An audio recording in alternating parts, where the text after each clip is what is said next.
Entrevista Venevisión. Líder en opinión. Por tu canal independiente, Venevisión. Tal como lo anunciamos, ya está aquí en el estudio con nosotros el diputado ante la Asamblea Nacional en representación de la Unidad, Julio Montoya. Gracias por estar con nosotros. Muy buenos días. Buenos días, licenciada. Que Dios bendiga a Venezuela. Amén. Importante eso, y sobre todo pensar en la situación que estamos viviendo todos los venezolanos y la preocupación que tenemos en general acerca de la situación de violencia. El día de ayer, en el marco de las jornadas de protesta, como lo conversaba anteriormente con el diputado del PSUV, vimos cómo resurgieron las guarimbas en algunos sectores del país. Vimos también cómo fue incendiada la sede del Ministerio de Vivienda. También pudimos conocer que en hechos de violencia fueron heridos estudiantes y hay denuncias nuevamente de represión. Y quisiéramos saber cuál es la postura que se tiene hoy para que los venezolanos no nos habituemos a la violencia, para que exista un rechazo contundente a este tipo de escenarios. Nosotros creemos que hay condiciones que favorecen la violencia y el único que saca provecho de la misma es el gobierno nacional. Creo que al gobierno le interesa la violencia. Cuando estaba bajando un poco el tema de las guarimbas, el presidente Maduro desde los próceres mandó a los colectivos a atacar, generando 2 muertos. Cuando en Valencia habían marchas pacíficas, el gobernador Ameliá, por vía de un Twitter, mandó a los colectivos a la violencia. Ojo, por cierto, la utilización de armas de guerra y de grupos paramilitares para atender el tema de las manifestaciones públicas es condenado por el Estatuto de Roma y lo convierte en un delito de lesa humanidad. Y eso tiene que estar bien claro en toda esta situación. Yo creo que mientras la violencia, que a mi manera de ver estimula el gobierno, el debate del país se confunde. Hoy el país no habla de que el gobierno con el SICAS II devaluó la moneda en el 780%. Hoy el país no habla del 32% de desabastecimiento, del aumento del desempleo. No aumenta de un desabastecimiento que llega al orden del 33%, pero no habla de que el kilo de arroz, el atún, el kilo de café, todo aumentaron hasta 3 veces su valor, y que el billete de 100, que es el billete de mayor denominación en Venezuela, no alcanza ni para comprar una lata de atún.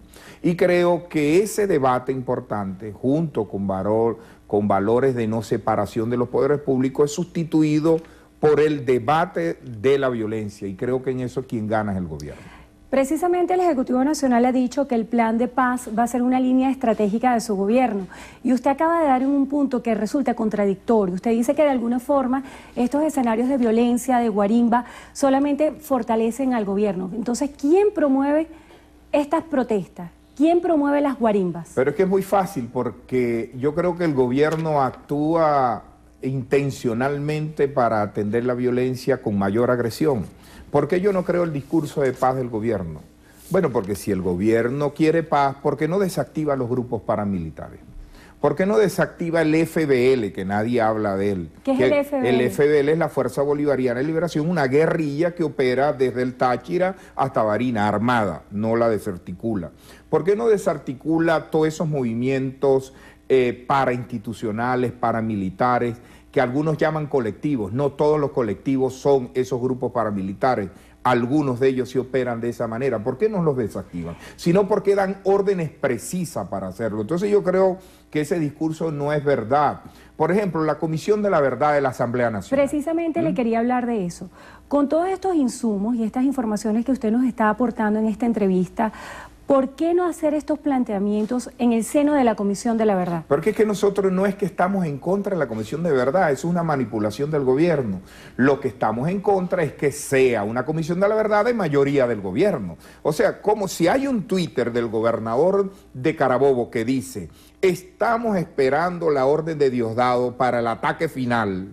¿Cómo va Diosdado a presidir la comisión que va a investigar los hechos? No puede ser. Nosotros le hemos hecho una propuesta. Vamos a la Comisión de la Verdad, ok, paritaria, y que la coordine la Iglesia, organismos internacionales, etcétera. Porque una Comisión de la Verdad lo que busca es la verdad. Y si tiene una mayoría del gobierno, no vamos a llegar a la misma. Es como los comités, nosotros no. Ahorita que escuché a mi colega diputado hablar de los comités de postulaciones, tanto judicial para el Poder Electoral, bueno, este es un momento para demostrar las ganas de diálogo que tiene el gobierno. Nosotros nos vamos a incorporar, porque es nuestro derecho, y nuestro deber. ¿Cuándo van a hacer el anuncio de los diputados? Esta semana daremos los nombres, nos vamos a incorporar, pero vamos a ver qué camino verde van a buscar para evitar que sean las 2/3 partes, tal como lo establece la Constitución, quien decida, porque el constituyente planteó las 2/3 partes no por una cosa alegre, sino por la necesidad de un consenso, de un acuerdo, porque se supone que los poderes públicos son autónomos. Entonces, si vamos a repetir el esquema de que el fiscal va a ser nuestro, de que el contralor va a ser nuestro, de que los magistrados son nuestros, de que el poder electoral son nuestros, no hay voluntad de diálogo ni de paz en Venezuela. Diputado, y en el marco de esa situación que usted plantea, de que va a ser muy difícil llegar a un consenso y hasta ahora ha sido difícil propiciar un escenario de diálogo. Para nosotros sería fácil el consenso. Si proponemos un venezolano que no sea del PSV para fiscal, si proponemos un venezolano que no sea del PSV para contralor, no que sea de la MUD. Nosotros no estamos diciendo eso, sino que sea un venezolano que garantice la imparcialidad y la autonomía de los poderes públicos. Es lo único que estamos pidiendo. Pero si ellos vienen y dicen, no, bueno, ahora el nuevo fiscal va a ser Escarrá.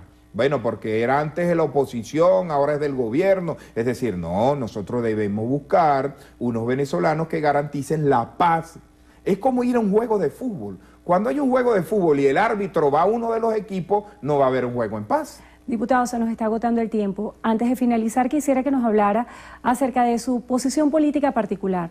Hemos sabido que usted va a abandonar las filas de Un Nuevo Tiempo para incorporarse a Primero Justicia.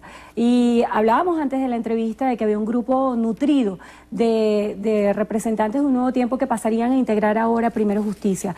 ¿Cuáles son las motivaciones que los hacen cambiar de tolda política y cuándo vamos a poder conocer los detalles?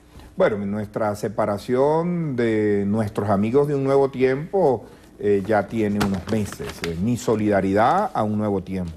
Yo lo que he recibido de Nuevo Tiempo es afecto, es solidaridad. Nuestras diferencias son de orden político, de una visión cómo vemos el país hoy, de cómo se ve la democracia interna en Un Nuevo Tiempo y nos llevó a tomar una decisión política, democrática. Ahí estamos Alfonso Marquina, como usted sabe viene de ser el secretario general del partido, Josy Fernández, alcalde de Los Alias, Ronald Aguilar, alcalde de Socopó, Marcos, alcalde de Carvajal, Olivares, dirigente de Un Nuevo Tiempo en La Guaira, y así sucesivamente. Somos más de 240 dirigentes que hemos tomado la decisión de ir a fortalecer el liderazgo de Enrique, de ir a fortalecer la democracia de centro político, de centro progresista que representa PJ, y hoy tomamos la decisión formalmente en un acto que a las 10 de la mañana vamos a tener, que no es un acto de división, sino es un acto de fortalecer una acción progresista para Venezuela. En el seno de la MUD, ¿cuál pudiera ser el impacto de este cambio?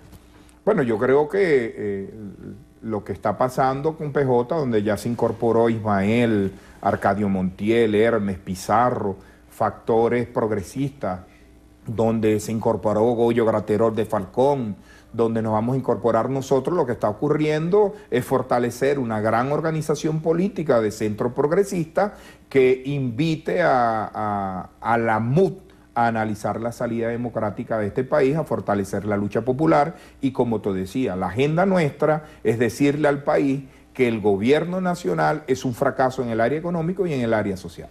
¿Hay agendas compartidas en la MUD o se trabaja con agendas paralelas? No, yo creo que hay agendas compartidas y hay diferencias normales en el campo democrático.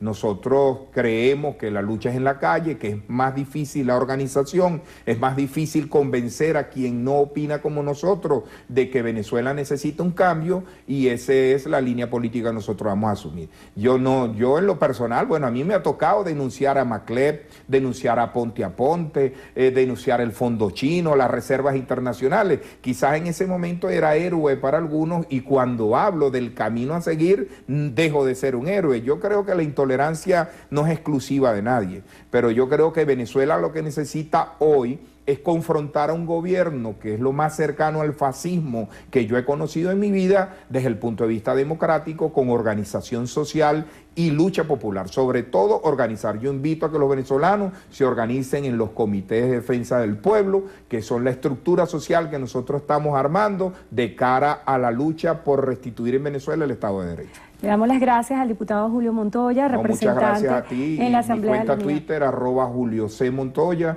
Por ahí estamos dando toda la información. Por cierto, yo sé que estamos terminando. En los próximos días vamos a tener un derecho de palabra en el Senado de Chile y en el Senado de Argentina. Vamos a continuar. Diosdado, si estás haciendo listica de gente porque va a hablar en el exterior, ve metiéndonos algunos de nosotros, porque este es un problema que el mundo tiene que conocer, y te anuncio que varios diputados vamos a ir a recorrer varios parlamentos de América Latina a fin de discutir el tema de Venezuela. ¿Para qué fecha? Ya comenzamos el próximo lunes y vamos a ir desde Canadá a Estados Unidos, y no va a estar en el chantaje ese, no, que si hablan con los gringos son traidores. No, aquí por bajo cuerda hablan más con los gringos algunos que nosotros. Diputado, se nos agotó el tiempo. Muchas gracias. Gracias por estar con nosotros. Que tengan todos feliz día.